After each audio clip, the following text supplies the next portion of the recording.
Good morning, everyone. My name is Luciano Giua, and I am an economist and policy analyst at the OECD. So today I will present a bit the trends that are happening in the steel market.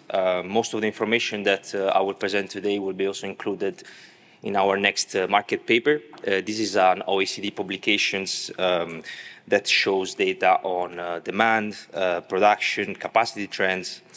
This is the product of our regulatory monitoring, which is very important because it enables policymakers, but also stakeholders to monitor emerging problems regarding the steel market, and also the risk that affect the health and viability of the steel sector around the world, which in turn can support stakeholders making more prepared and responsive decisions. So today my presentation will be brief in the sense that the time is not enough to discuss all the issues that are happening in the market, but I will introduce a bit what we do in the OECD, specifically our work for the steel sector, and then I will move to present the recent trends that are taking place in the market, including some steelmaking capacity developments, some number on demand and productions. And finally, I will conclude the presentation by diving a bit deeper into the issues of excess capacity, which is becoming more and more serious. So first, a quick look at the OECD. The OECD was established in 1961 with the mission to promote policies that improve the economic and social well-being of people around the world. It has historical roots in the Marshall Plan and also in the reconstruction of post-World War II Europe. And the organization has expanded quite rapidly. When it was founded in 1961, it had only 20 members. And fast forward to today, the OECD has 38 members, 6 member countries also that are currently in the accession process. When we work our work on steel is mostly done by 2 forums. The first one is the OECD Steel Committee. This is a forum that helps government address the evolving challenges of the steel industry. It has 30 members, 7 participant members. And our area for work is monitoring the steel market,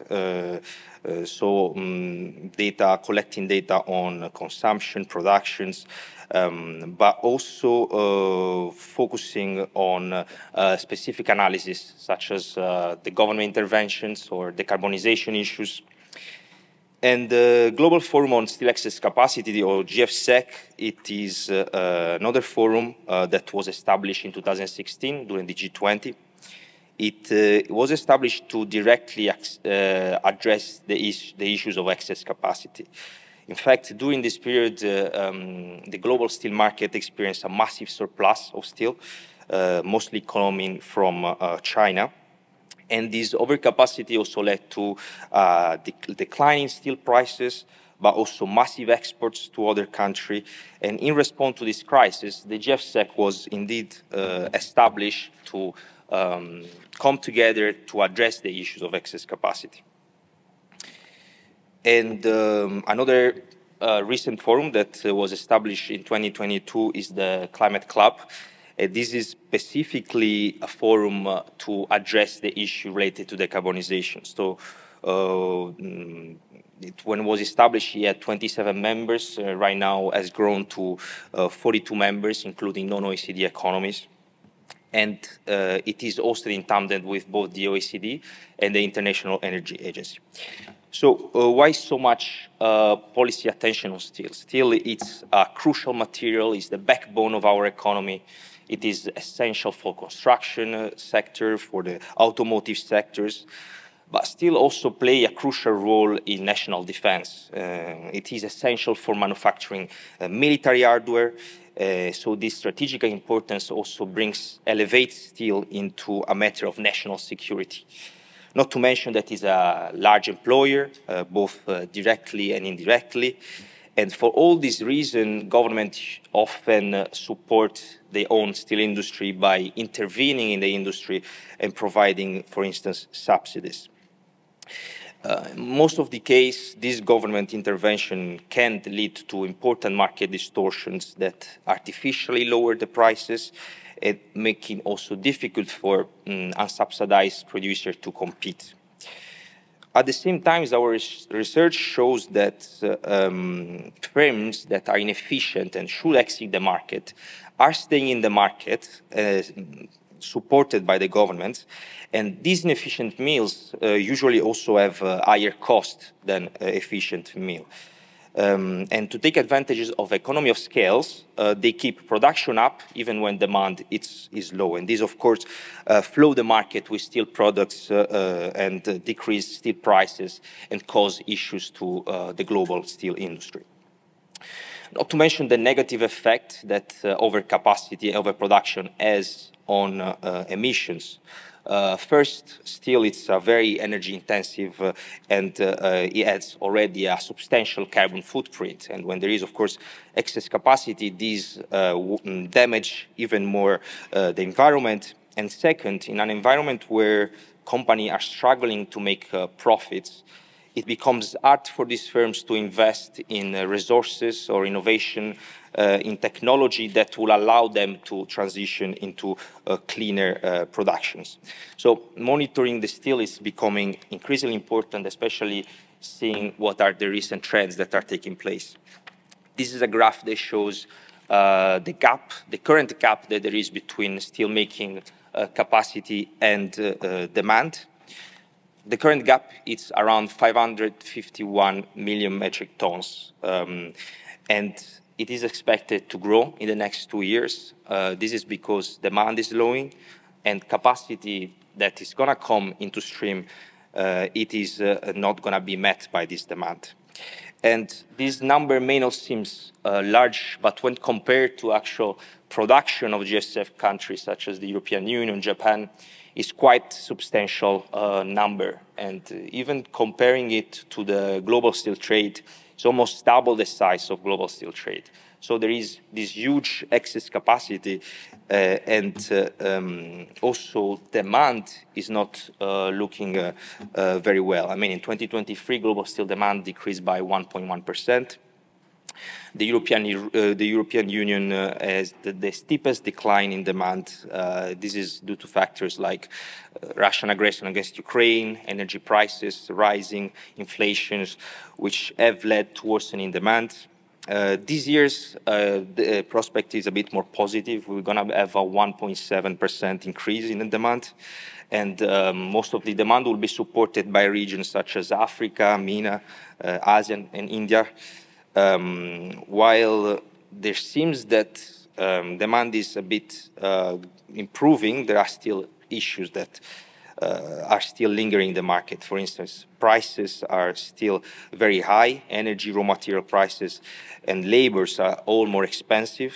But also the geopolitical uncertainties is still lingering. There are a lot of conflict, trade issues, global tensions that slow down investment that will allow steel demand to grow. In 2025, again, the demand is going to be very sluggish. We predict around 1.2% of increase, but still demand finally is going to show up a meaningful pickup in Europe. And this is due to the fact that there is going to be about easing of monetary policy that also will support the activity in the downstream sector. When it comes to steelmaking capacity, this graph shows where the country in which capacity has expanded from 2019 to 2023. And Vietnam, Indonesia, Iran, and Iraq are at the top list in terms of expansions. But in terms of size, China and India are still the largest, have seen the largest expansion. And this is becoming increasingly important to differentiate capacity expansion that it is economic in the sense that it's going to be absorbed by future demand, and other type of capacity expansions. And much of these capacity expansions is going to be economic, but there are concerns that some of economists, the steel demand is not going to absorb this capacity that came into place. Also, another trend that we're currently monitoring is the gap that there is between capacity and production. This is a graph that shows production and steelmaking capacity development since the beginning of the century. And the trend indicated there may be some decoupling that is happening between production and capacity. I mean, the global economy is still recovering, so high energy costs, inflations, and monetary tightening in major economies are expected to last for some time. But when we have such a gap, we also see that there is a reduced profit for steel firms. And this is exactly what this graph shows.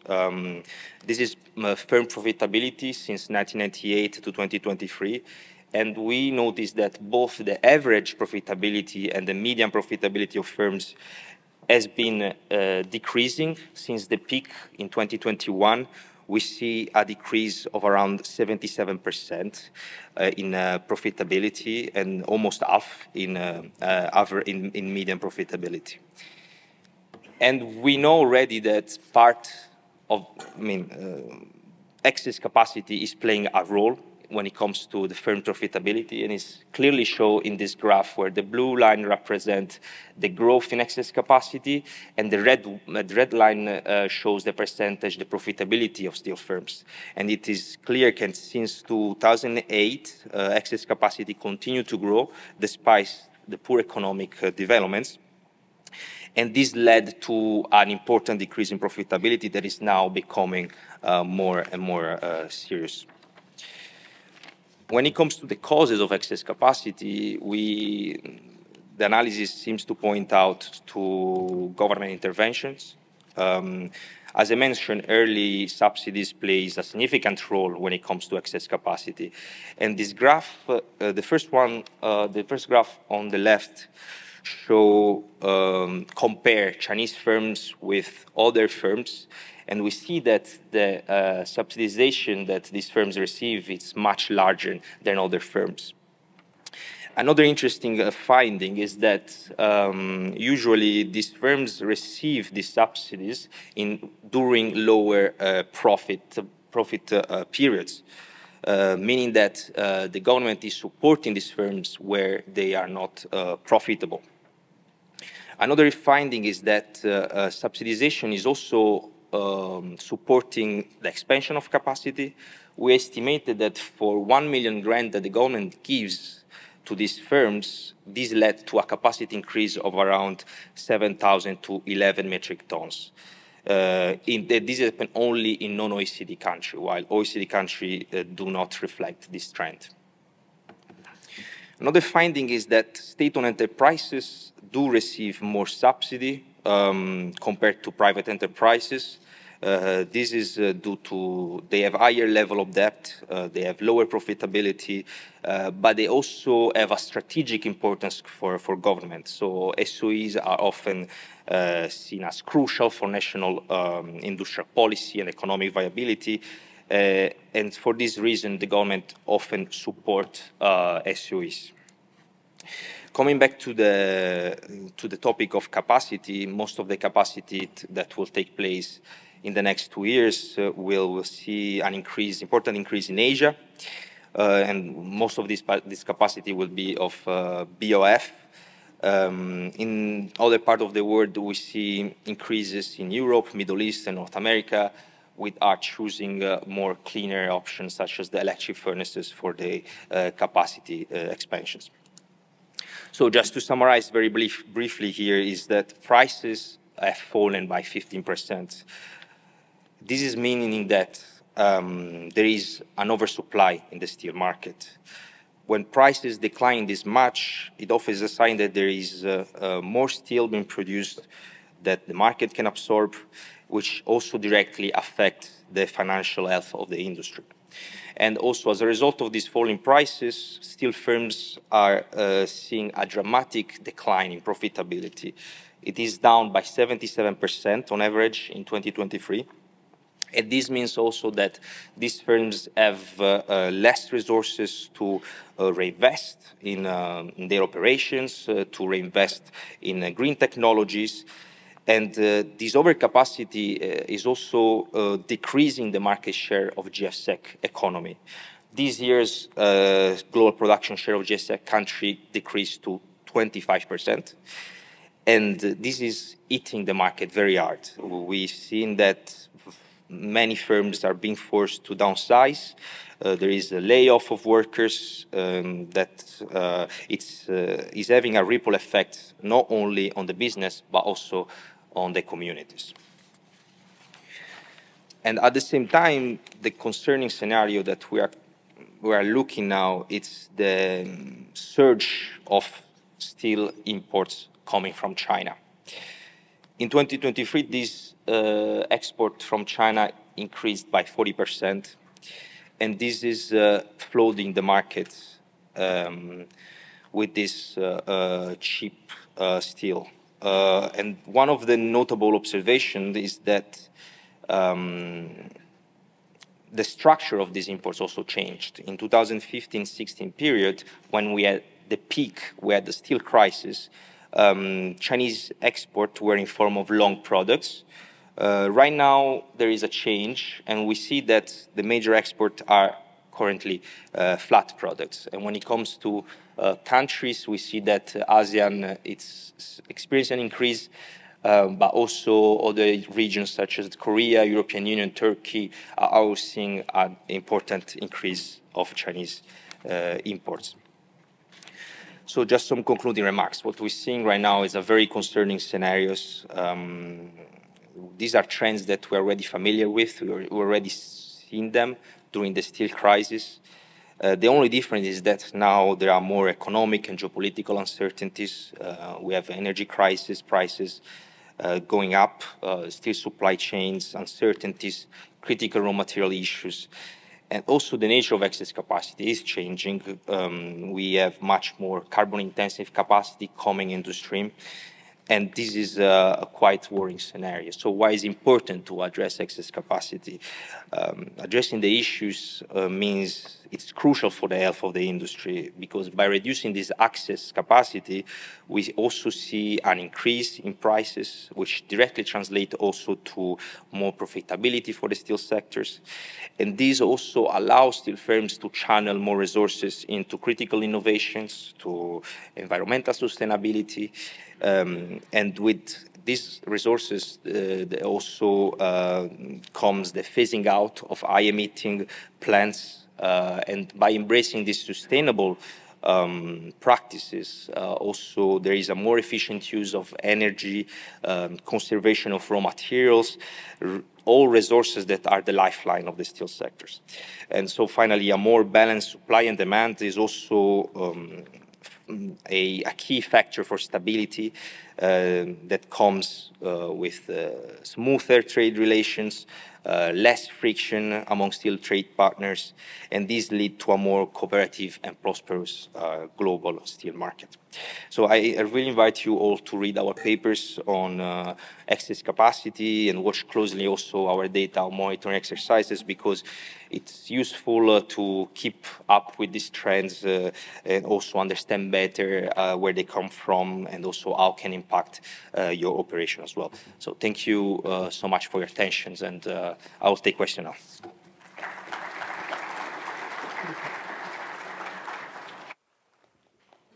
Thank you very much, Luciano. Are there any questions from the floor for Mr. Luciano Giua? No questions at this point. I have one question, if you don't mind. You have also mentioned, and we unfortunately all know that we are going through very challenging circumstances. There's a excess capacity issue, supply pressure, but also demand problem. We all expect that hopefully reduced interest rates and some stimulus measures may help boost the demand, but we also have a Chinese supply problem. If you look at the entire situation, and of course we all know how knowledgeable you are about the Chinese steel industry and China as a country, how do you think the steel demand can be improved globally, and how do you think China can solve their economical issues? if you can give us some hints. No, I mean, that's a very good point that you're raising. When it comes to steel demand, of course, when we see growth, we also see this threat that is coming from China, and this is something that so far has been brought up to trade issues, but the problem here is that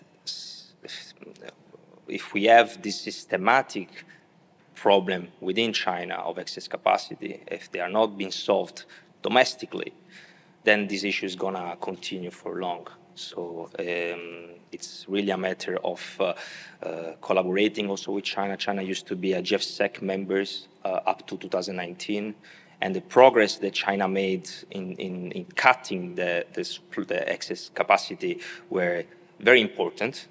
Unfortunately, they left the forum for the reason, but we see that cooperations and international cooperation, especially, it's key to resolve these issues and to allow for healthier steel markets.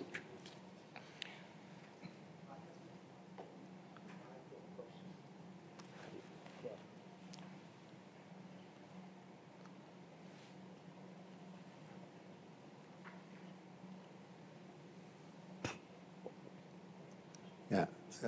Since you mentioned that half the world capacity is controlled by China, I'd like to see what kind of memberships does China have with OECD? What's your relationship, and are they member of OECD, or are they observing member, or did you invite them to become a member?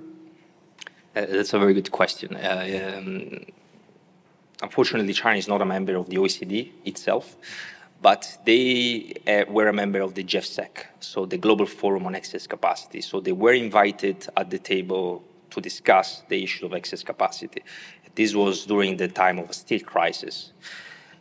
The matter of the thing is that during the process, during the period where China was a member of the GFSEC, there has been huge progress made within China. The thing is that, for national interest, they decided to leave the GFSEC. And since then, we see that the progress that has been made have been slowing down importantly. So yes, China is invited at the table, and usually we also have formal communication with them, but they don't actively participate and they don't come to our conferences because they left as a members. Thank you. We have another question over there. Rami? Thanks, Luciano, for the nice presentation. I praise your work and the statistics. So my question would be not about China. Okay, China, we know that they intensified the problem, but there is a big challenge of the demand itself. This is the main problem, like Mr. Murat was asking you also about the demand. My question is, for you as advisory also for policymakers in the OECD members, how did you see them respond to the capacity cut also, or hindering their capacity increases? Because I see also capacity increased, I mean, not today, but in the past, some years, there was also capacity increasing in the OECD countries. So how did this work help, Yeah, that's a very good point. There are capacity increases in the OECD countries as well, but the only difference is that this capacity increase in OECD country are usually market-based. So we see that, first of all, many firms in the GFSEC country and OECD country are doing the transition of their production. So we're seeing a lot of closure, for instance, of high-emitting capacity that is now becoming electric arc furnaces, so clean capacity. We saw this in the graph earlier, in the sense that, of course, these are capacity increases, but there are also capacity increases that come after closures. So there is a difference there. Also, they are market-based. When we look at other non-OECD economies, these increases are not market-based. These are intervention by the government. They are strategic interventions to build capacity that is not made for demand, because Chinese demand is decreasing as well. So these are interventions that are made exactly for the purpose of export, which is what currently we're seeing right now and what is damaging the global steel market. Thank you, Luciano. Any other questions from the floor for Luciano? No, I guess. So thank you very much, Luciano. Thank you. Thank you.